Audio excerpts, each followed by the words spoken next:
ini kita berada di Cushion Case. Kita akan bertemu dengan pemilik Cushion Case. Kita akan ngobrol-ngobrol sedikit dengan pemiliknya, Ferry. Yuk. Halo Ferry, apa kabar? Lagi baik sih, apa kabar? Baik. Lagi sibuk? Iya, lumayan. Orderan banyak ya, jadi banyak orderan ya. Lebih enak kita ngobrol di atas aja. Boleh, boleh yuk. Kita ngobrol ke atas.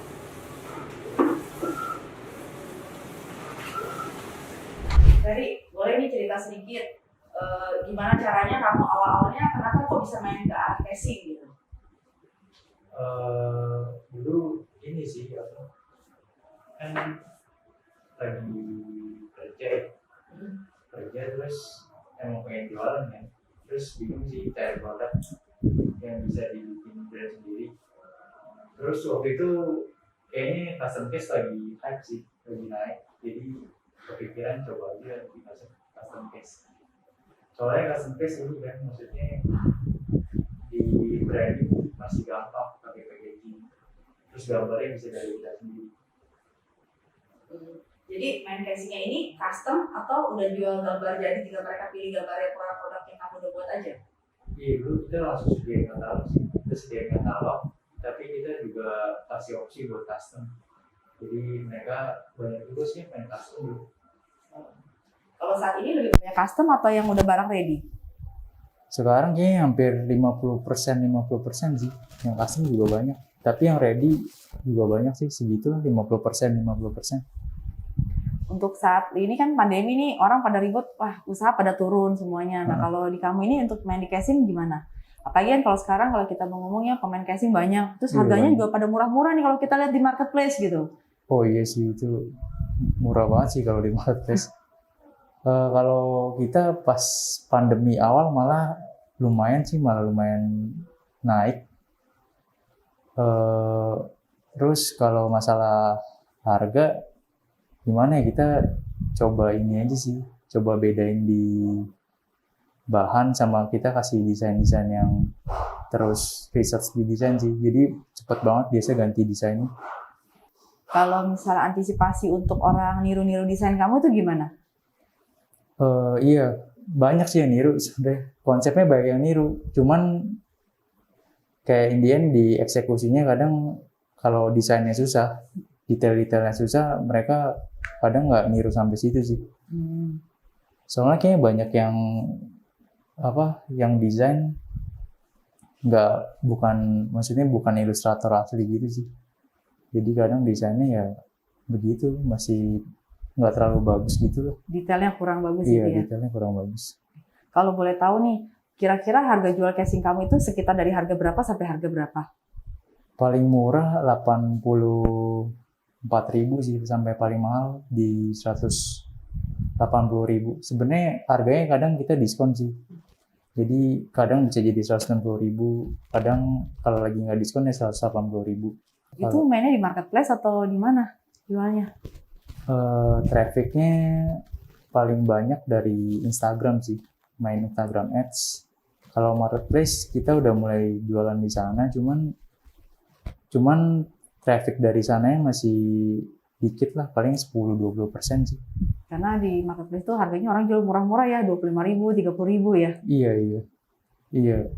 Kecuali mungkin kalau brandingnya udah terkenal lah, jadi orang kayak Spigen misalnya. Jadi orang kalau mau beli nggak mikir gitu walaupun mahal. Yang membedakan harga casing kamu dengan orang pasaran yang murah-murah dengan casing kamu itu apa sih? Sebenarnya kalau dari bahan sih, terus kayaknya di marketplace nggak semua pakai ini ya, mesin mimaki. Kalau di yang murah-murah itu kayaknya nggak sedetail itu sih. Walaupun pakai mimaki mungkin settingannya kali.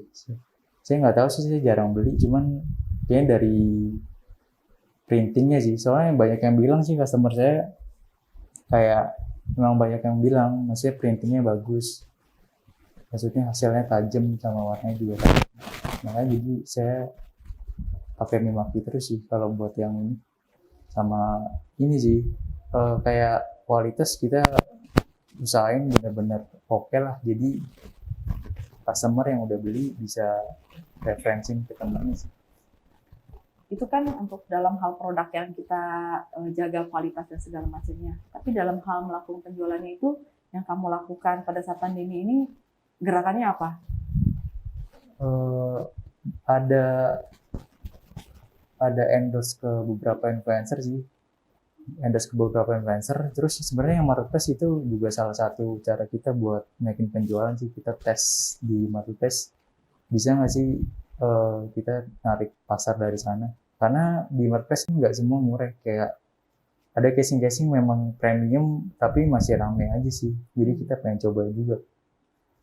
Nah, berarti kadang ada beberapa orang gini ya, mau jualan secara online tapi mereka nggak berani nih bayar iklan atau bayar endorse gitu ya. Sebenarnya seberapa besar efek dari endorse atau iklan itu dalam kita bermain jualan online?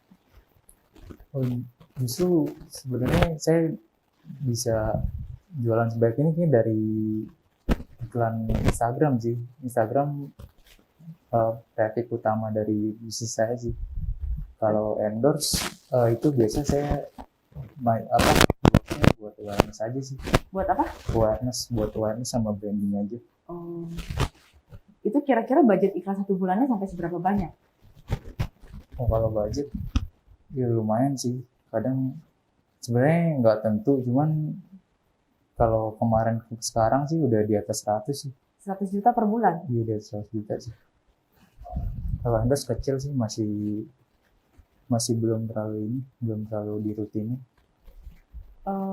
Yang awal kali kamu bisa terbuka bahwa beriklan itu penting sampai kamu berani membayar iklan itu sampai sebesar 100 juta itu, mindset kamu itu apa gitu? Kadang beberapa orang tuh banyak ya, kalau kita suruh beriklan mereka sayang gitu, bisa nggak, bener nggak gitu kan, balik modal nggak, pasti itu yang mereka menjadi pertimbangan kan. Apalagi kalau dalam jumlah besar seperti itu iklannya gitu, yang membuat kamu itu yakin bahwa dengan beriklan seperti itu bahwa akan mendapatkan penjualan cukup besar itu apa gitu? Dari pas saya baru mulai itu kan memang saya pakainya Instagram Ads ya, Facebook Ads juga. Nah di situ